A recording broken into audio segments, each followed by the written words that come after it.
It's great to be here.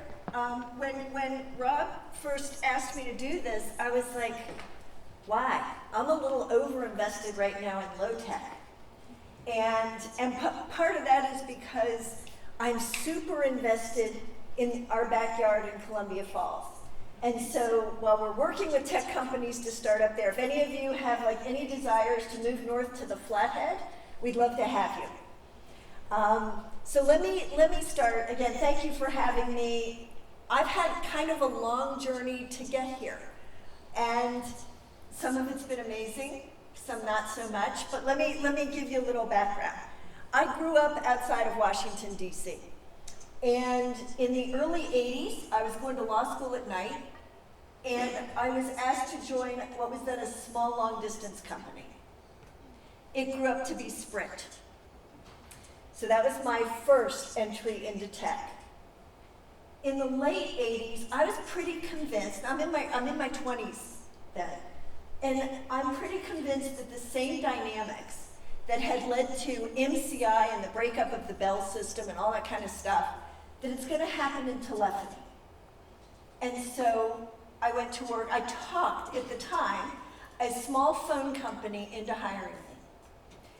That phone company was called Alltel, and we went on to become the 5th largest wireless company in the US. And it stayed that way until it was bought by Verizon. What happened there, though, was interesting because I had been right about the disruption that was going to happen and the economics that were going to take place. What I had missed was the cell phone industry.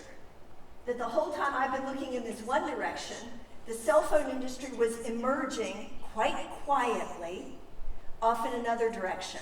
And as soon as we understood it, Alltel went heavily into the wireless direction. So I've been part of teams that have crafted rules, both for the early days of long distance, then for the cell phone industry, that culminated in the 1996 Telecom Act, which sort of laid the foundation for the internet as we know it today. So, interesting factoid about the 1996 Telecom Act, just as an historical reference for you guys, it mentions the internet 11 times, and 9 of them deal with child pornography. In the mid-90s, that was about all anybody knew about, the internet, right? So it has emerged very swiftly, and if you think about it, the introduction of the iPhone happened in 2007, which really sort of catapulted us into this state that we're in now. And a large part of the disruption that we're seeing socially, politically, economically, traces back to this 2007 moment. The ground rules, though, which were laid in 1996. So I retired for the first time in 2002. I thought, that's it, I'm gonna be kind of done. We were moving to Montana. My husband had been a producer for the Discovery Channel, another company that had been on the groundbreaking floor of sort of the cable television revolution. But he wanted to leave, we both wanted to leave DC in search of less asphalt and more people that we actually knew. Living in a super big city, it's amazing. You're surrounded by people, but you don't know many of them. And so we moved to Montana. Weirdly, I had a business meeting. We discovered Montana because I had a business meeting with CenturyLink. And we went to Big Fork. And by the time we left, we bought a house. It's a story that people tell often, actually. Our daughter then we moved when she was 8 years old. And so the three of us packed up and moved to Montana. And it is, for me, seriously like a scene out of the old television show Green Acres. I'm from the city, and I've landed in a place where I don't know how to drive in the snow. I don't understand driving your kids to school, like I just thought school buses did that. I don't understand that you're soon going to know every single person that lives near you, no matter what. And loved it. Absolutely loved it. Still do. All of the richness of that life, I still love. So in 2004, I'm kind of practicing law and sort of figuring out what I want to do next. And I'm approached by a young man who says, I have an idea for an IPTV company. and its customers will be mostly small phone companies, small cable companies, folks like that. And I said, that's nuts.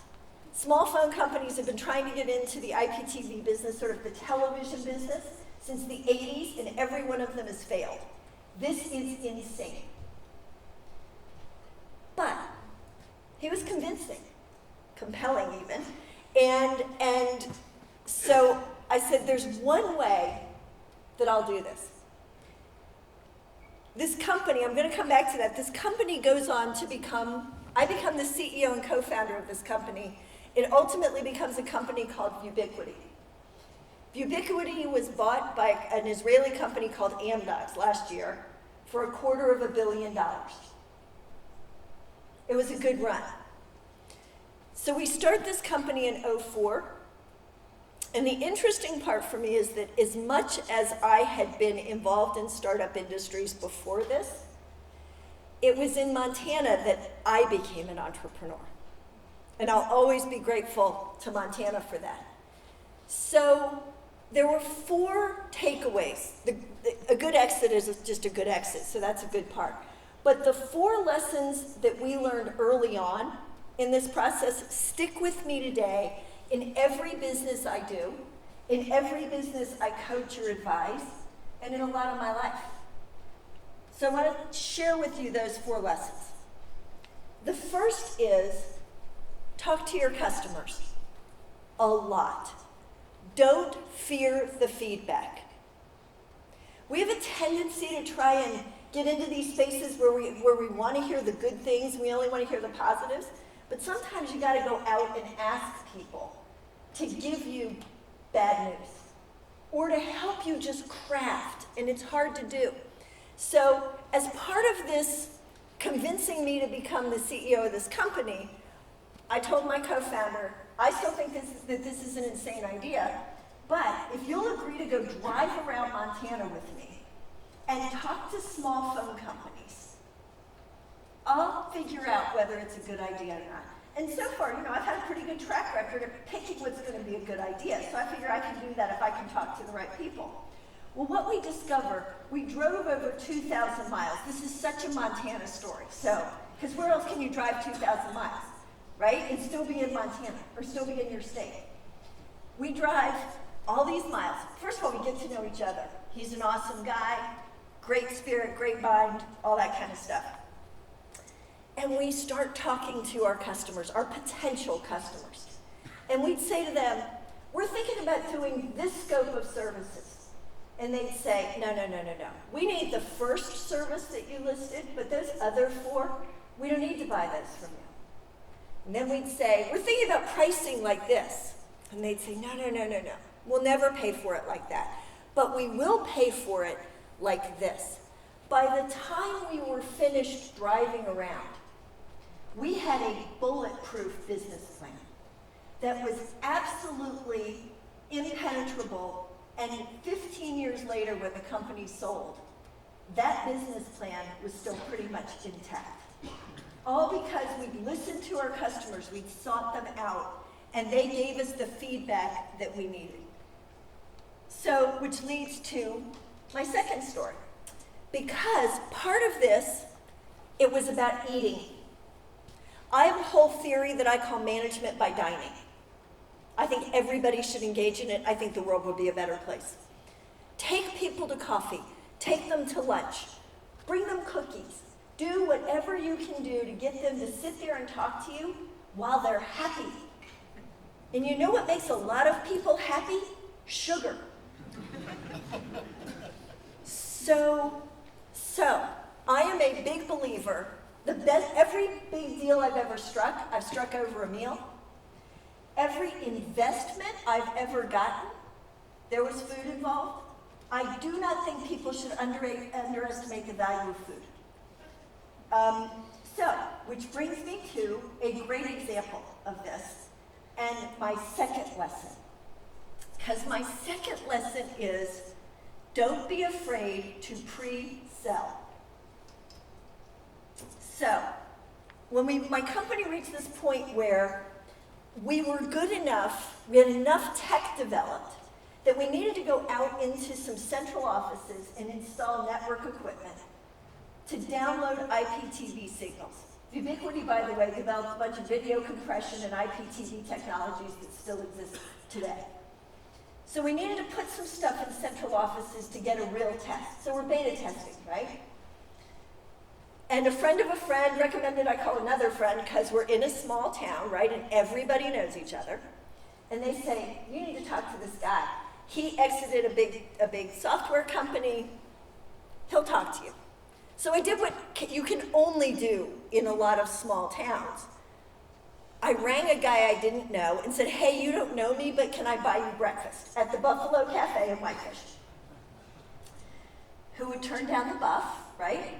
So we go to breakfast, and I tell him my problem. We've advanced far enough along that we're ready to move, but what we really need is some serious customer testing, and I don't have the funding for it. Now at this point, I've raised $3.2 million, give or take, of seed capital. The first million of which, by the way, came from one of those customers that we talked to that helped us build the business plan. So we've had some resources. It's not that we don't have the resources, but I gotta get to do some real world testing. And this gentleman, whose name is Dave Williams, awesome guy, says, oh, that's easy, pre-sell. And I'm like, pre-sell? We don't exist. And like commercially, he went, no, it's okay. Call customers. You've got some hot leads, right? I did. And I'll explain why we had hot leads in a minute. But we had hot leads, and he said, call some of those folks and tell them exactly what you just told me. And tell them how much it will cost to be a beta customer of yours. Once again, I thought this was nuts.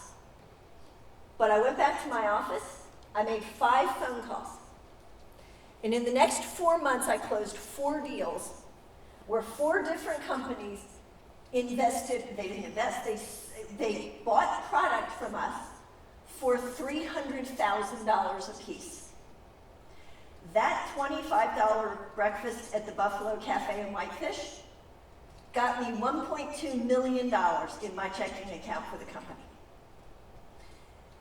And I did it by convincing them. And in fact, when I do classwork or anytime I'm in a classroom, I always challenge the group.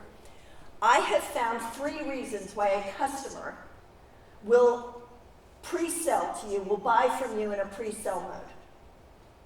And I always challenge them to see if they can come up with more reasons.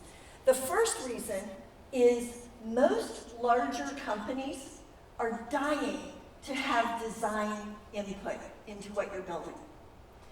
It's just really hard for them to get software and tech developed that works with their middleware, their back office, all of the ecosystem that exists for a big company.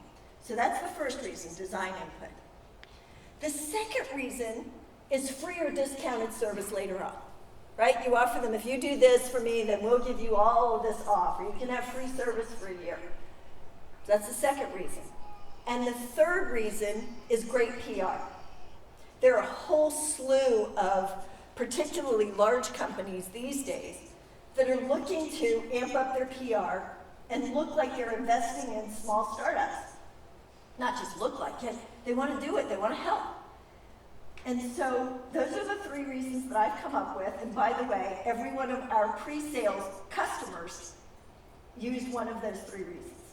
Because they've got to be able to go to their board and say, I'm about to spend $300,000 on this brand new thing that doesn't work, and they're going to put this equipment, this gear into our network, and this is why we're doing it.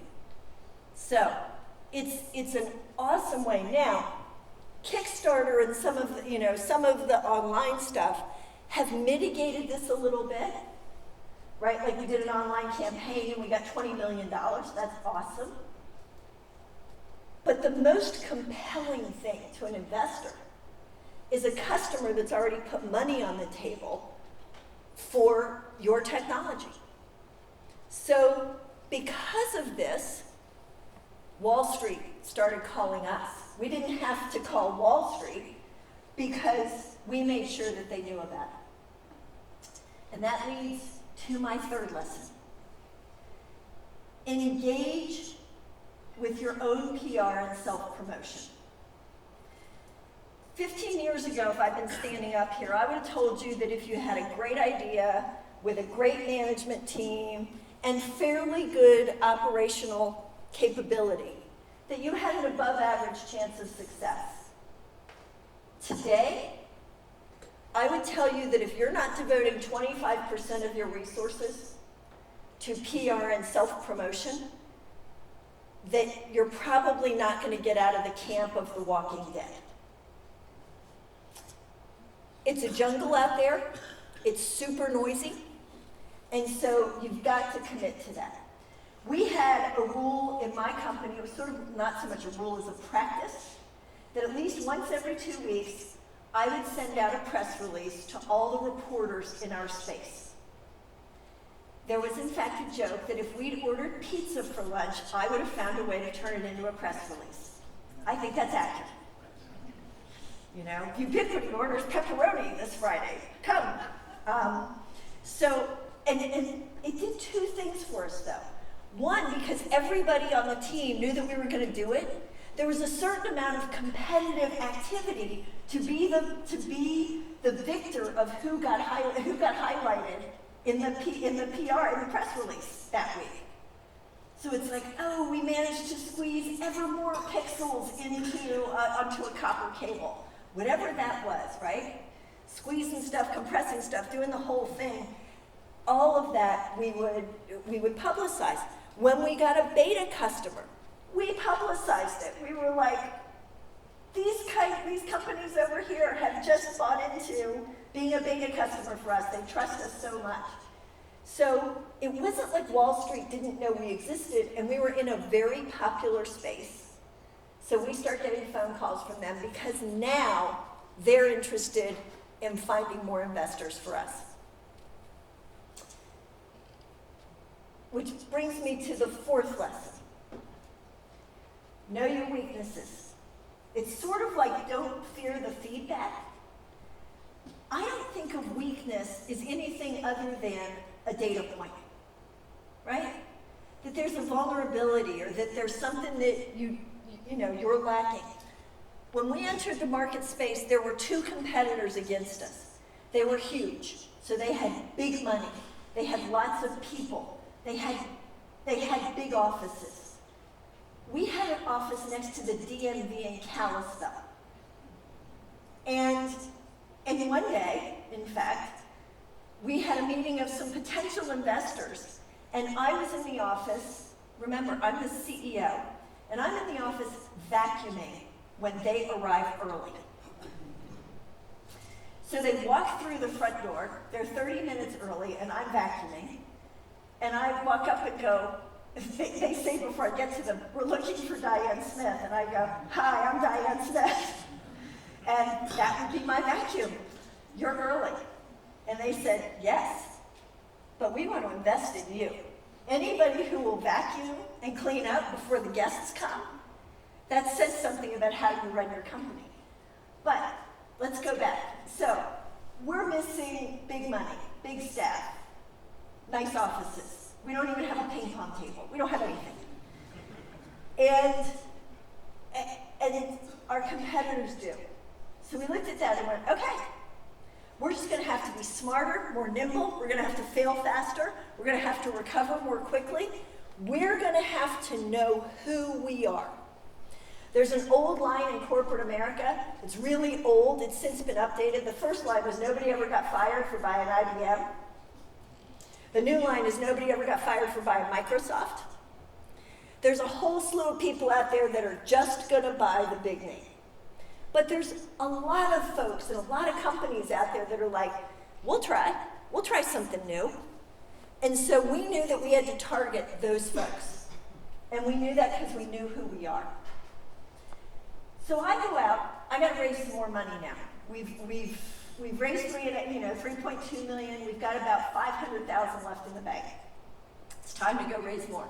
And Wall Street is now calling and saying, we want to help you raise money. We go out to do a $12 million money raise. And I'm in New York. And the guys in New York this goes to, again, we're not the only small towns. The money worlds are still pretty small towns. Guys in New York say to me, you had a meeting yesterday in Washington, D.C. about raising $12 million. I said, that's true. And they said, you don't need 12 million. You need 40. And we'll help you lead that deal. And I knew our weaknesses. And right then our weakness was a $40 million deal. As Rob said, I'd been part of big deals up to this point. A $40 million deal takes a long time. And I knew that we didn't have the money in the bank to sustain. And I also knew that the entire financial world would find out about this deal, and nobody else would talk to us while it was still pending. So in a moment, I think of clarity, I say, if you want to really do this deal, if you're really serious about it, you have to pay our monthly run rate during this entire negotiation. This was not a small ask. Our monthly run rate at the time was $90,000 a month. So I knew, right? I knew that this was a big poker play. So they said, well, that's a lot to ask, the whole thing. All money people have like the same responses to everything. That's a really big ask, blah, blah, blah. And so I said, that's it, that's the deal. Or I'm gonna go raise this money. I got plenty of other fish on the line. I'll go raise this money someplace else. And I flew back to Kalispell, and there was an email waiting for me. And the email said, we'll pay your run rate. Let's do this deal. And so we did. By the way, we closed that deal about 6 weeks before the recession of 2008 became public. Which goes to way better to be lucky than smart, right? Because none of us had any idea that was coming. So we had the money, and that's the fourth lesson, right? We knew who we were. We knew our strengths, we knew our weaknesses. We knew we had the best tech. We knew we were the smartest. We knew we had customers that had given us extraordinary input into who we wanted to become. So we knew all of that. We also knew we were the most broke and that we didn't have a ping pong table and a lot of other things that we had hoped to have by that point in time. So we capitalized on that.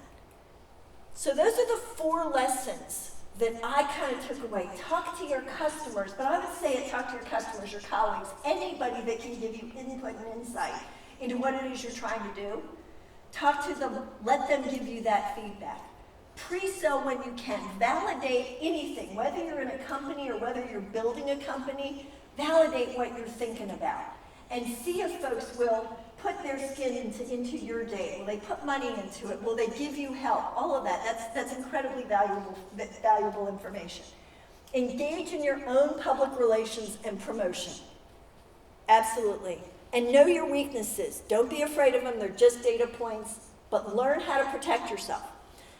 I'm super high on Montana business, in part because we have access to both social capital, what I view as, what I describe sometimes as the willingness to help people you know or know of. We are abundantly rich in social capital. I joke that from Washington, D.C., I couldn't have done this, but from Montana, I could arrange a meeting with the Pope. That's a big deal.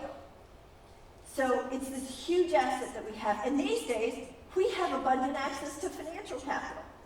We've got venture capital firms, angel investors, high net worth families and investors that are all standing by looking to mentor companies, mentor individuals, trying to help everybody figure out how to contribute right here in our own backyard.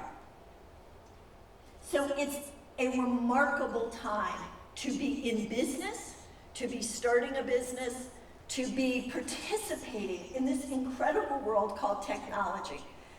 I want to come back to, again, the iPhone, 2007, we're 12 years past it. It's not unusual in technology, and I've been doing this a long time. You go through these huge upswings of innovation, and then it calms down for a while, and then you'll go through another huge upswing.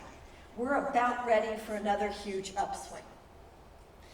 So I hope that for all of you, what you do is have this great experience building whatever it is that you want to build, your career, a company, your family, whatever life you want all of that to look like. Let your imagination run wild. Look into your own backyard, create wealth, build dreams, do all of it, because it's all right here for you, literally as close as the table next door. Thank you for letting me be here. I really appreciate it. And it's a joy to get to meet you and to know that so many of you are going to make such a huge difference in the lives of so many people. Thank you.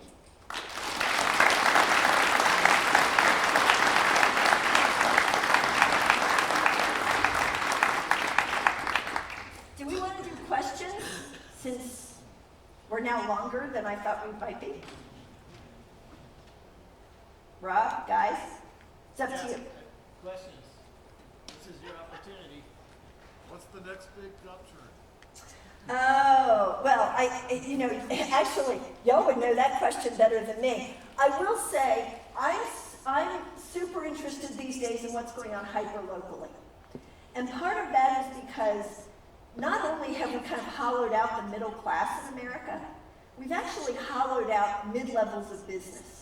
It's really, the ecosystem for business is that part of it's tough right now. But you can build great businesses. Your exit strategy is a little muddier because the ecosystem there's a gap in the middle. And I really hope that one of the things that we do going forward is pay a lot of attention to sort of this midsection of businesses, because they're the feeder funnels for the really large businesses. Otherwise, you're waiting for to win the Amazon lottery or to win the Google lottery. That's a really hard thing to do, which comes back to the PR and self-promotion now. But certainly, we're already seeing it. Med tech, huge.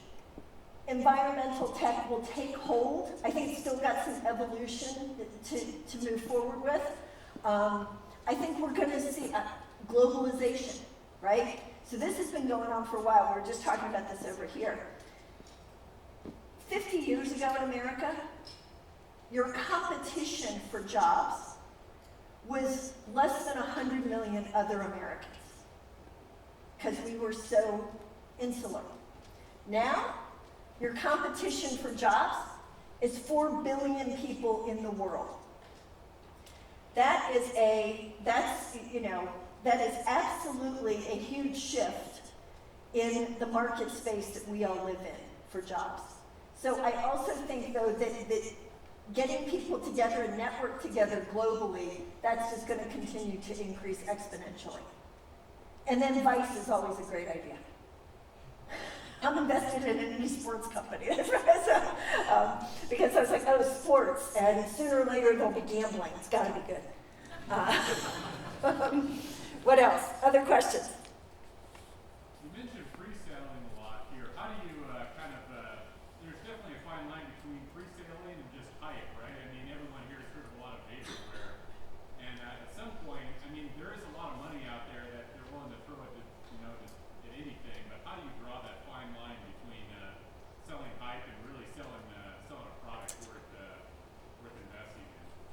So this is going to sound very un-2019. I'm a believer in radical honesty.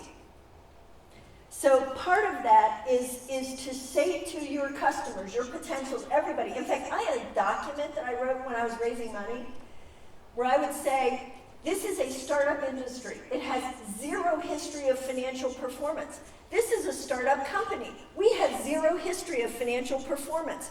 We're going to take your money, spend it all, dilute your stock ownership, and pretty much like if you wouldn't spend this in Vegas, you shouldn't be giving it to us. I one time had somebody invest more because of that document. So I would say the same thing about pre-selling.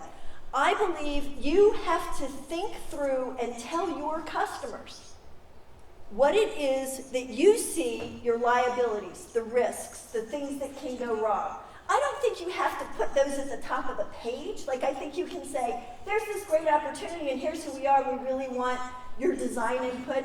But if you don't want their design input and you're not going to answer the phone, then don't tell them that you do. So I'm a big believer in business with the idea of radical honesty. It may be a little out of phase now, but I believe that when customers know you, and you'll get that reputation, right? And people will say, man, she never told me anything but the truth. We knew what the risks were going in. She laid them out for us. She was the one that was telling us that this was, if it was going to work, this was how. If it was not going to work, this was likely to be how. So I just keep coming back to be as radically honest with your employees, your customers, and your investors. Let me also say, as a CEO, I am a believer that your employees, your investors, and your customers come first. If you're not taking care of them every day, if you don't get up every day and think about them first, not about you, I just think it's a tough way to succeed. Now, this is a hard point to make, right? Because we're surrounded by people who have become super successful by not doing that. I never played that way. I've been successful. I don't know, maybe I left, a couple of bucks on the table. But I'll tell you what, I have never lost a moment's sleep. And I feel really good about the stuff that we built. And in part because we built it in a principled fashion that said to, and everybody on the team bought it. If you were an employee, you cared about the customers and the investors and your other employees. If you were a customer, you cared about our employees and our investors. We made a cause out of it almost, that we were radically honest and hugely committed to each other's success. And we worked hard every day to meet that objective. We didn't succeed every day, nobody does. But we did a really good job.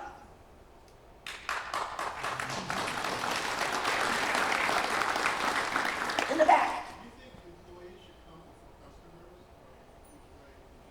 customers? So I think life is like an ecosystem, and I think business is like an ecosystem. I think it's about balance.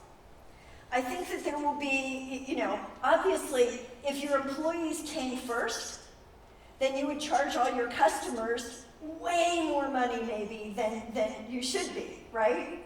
Because then you could just turn around and give it all to your employees, but then you wouldn't have enough customers, and pretty soon the whole business would go under. I think life and business is a lot about living in those dualities and seeking out and searching the balance of all of it. And trying every day to kind of make sure that you're keeping those interests in balance. And in that regard, it's hard to do day to day to day to day, right? It becomes more like a football game. Sometimes you'll blow the first down, but you'll win the game. And so I think you're constantly trying to make sure that all of that stays in balance. That requires a lot of openness, a lot of listening, a lot of willingness to, again, here's some stuff you might not want to hear. So I don't think it's one or the other. I think it's this constant balance. I don't think it's about, like wolves versus elk. Actually, I think it's very much like wolves versus elk, meaning that you want to find a space where everybody's still able to participate in the ecosystem. Yeah? You talked a lot about your successes. Can you talk a little bit about some missteps that you've learned from? Oh, wow. How much time do you have? Yes, the most humbling question of all. So let me tell you the first part. Probably my biggest misstep. When the guy said, you need $40 million, they also said, and the one condition to that is you won't be CEO anymore. I conceded that almost off the bat, thinking that it would be best for the employees and the customers and the investors.